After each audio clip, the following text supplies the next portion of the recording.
Bismillahirrahmanirrahim. Assalamualaikum warahmatullahi wabarakatuh.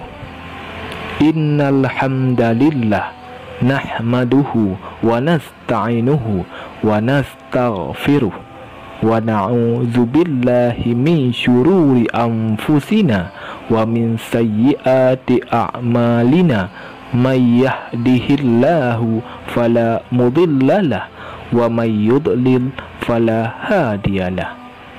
Asyhadu an la ilaha illallah wahdahu la syarikalah wa asyhadu anna Muhammadan abduhu wa rasuluh.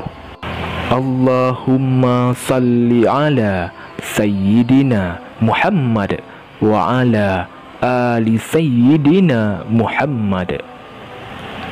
Syukur alhamdulillah kita dapat berjumpa kembali di channel ini.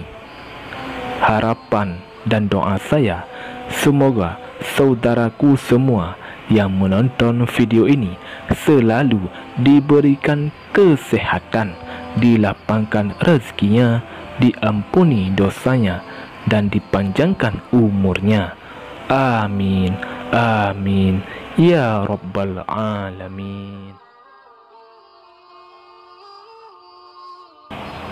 Rasulullah SAW pernah berkisah tentang dua orang bersaudara dari kalangan Bani Israel. Yang satu sering berbuat dosa, sementara yang lain sebaliknya sangat tekun beribadah. Yang terakhir disebut ini rupanya tak henti-hentinya menyaksikan saudaranya itu melakukan dosa hingga mulutnya tak betah untuk tidak menegur. Berhentilah, sergahnya. Teguran seolah hanya masuk melalui telinga kanan dan keluar lagi lewat telinga kiri. Perbuatan dosa berlanjut dan sekali lagi tak luput dari mata saudaranya yang rajin beribadah. Berhentilah, serunya kembali. Si pendosa lantas berucap, tinggalkan aku bersama Tuhanku, apakah kau diutus untuk mengawasiku? Saudara yang ahli ibadah pun menimpali, demi Allah, Allah tidak akan mengampunimu, Allah tidak akan memasukkanmu ke surga. Kisah ini tertuang dalam sebuah hadis sahih yang diriwayatkan Abu Daud dan Ahmad. Di ujung hadis tersebut melanjutkan, tak kala keduanya meninggal dunia, keduanya pun dikumpulkan di hadapan Allah Subhanahu wa Ta'ala. Kepada yang sungguh-sungguh beribadah, Allah mengatakan, apakah kau telah mengetahui tentangku? Apakah kau sudah memiliki kemampuan atas apa yang ada dalam genggamanku? Drama keduanya pun berlanjut dengan akhir yang mengejutkan. Pergi dan masuklah ke surga dengan rahmatku, kata Allah kepada si pendosa. Sementara kepada ahli ibadah, Allah mengatakan, wahai malaikat, giringkanlah ia menuju neraka. Kisah ini menyiratkan pesan kepada kita untuk tidak merasa paling benar untuk hal-hal yang sesungguhnya menjadi hak prerogatif Allah. Tentu beribadah dan meyakini kebenaran adalah hal yang utama, tapi menjadi keliru tak kala sikap tersebut dihinggapi takabur dengan menghakimi pihak lain, apakah ia bahagia atau celaka di akhirat kelak. Sebuah kata bijak menyebutkan, perbuatan dosa yang membuatmu menyesal jauh lebih baik ketimbang beribadah yang disertai rasa ujub.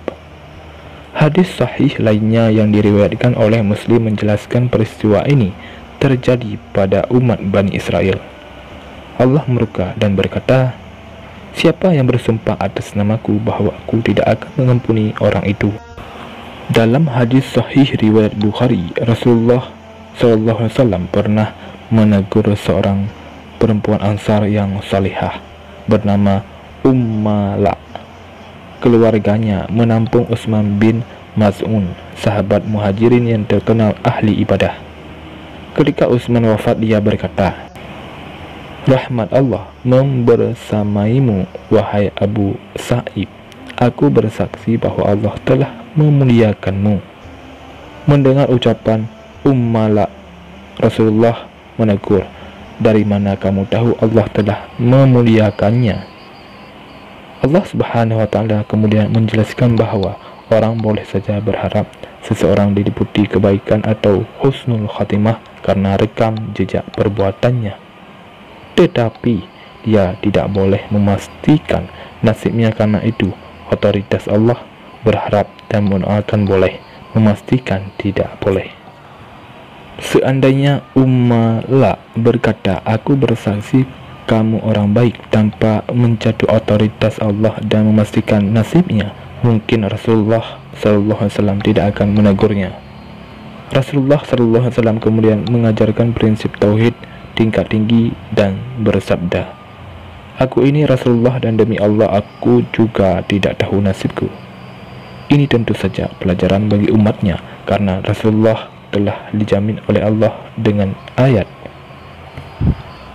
Pelajaran yang sama disampaikan Rasulullah dalam sabdanya, "Tidaklah seseorang di antara kalian yang selamat karena amalnya." Sahabat bertanya, "Tidak juga engkau wahai Rasulullah?"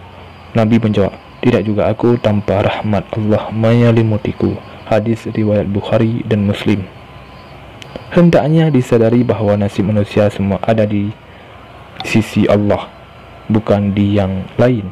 Allah bahkan telah mengingatkan Nabi Muhammad SAW.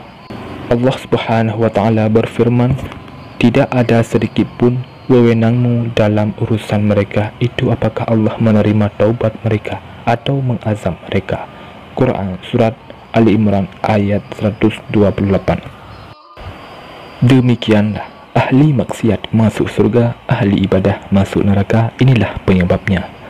Semoga menjadi motivasi dan kita bisa merendahkan diri kita dalam hal beribadah kepada Allah Subhanahu wa Ta'ala. Semoga amal ibadah kita diterima oleh Allah Subhanahu wa Ta'ala. Saya akhiri, wabillahi taufiq wal hidayah. Wassalamualaikum warahmatullahi wabarakatuh.